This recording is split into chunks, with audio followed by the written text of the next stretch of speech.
রাসূল সাল্লাল্লাহু আলাইহি সাল্লাম বলেন, বনী ইসরাইলের এক বাচ্চা তার মায়ের দুধ পান করছিল। একটি লোক এমন সময় সেখান দিয়ে দ্রুতগামী ও উন্নত মানের একটি জন্তুযানে সওয়ার হয়ে যাচ্ছিল।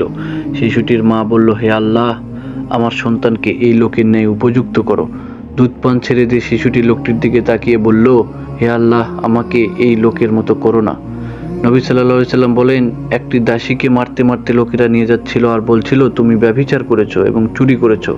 মহিলাটি বলছিল, আমার জন্য আল্লাহ যথেষ্ট, আমার জন্য তিনি উত্তম অভিভাবক।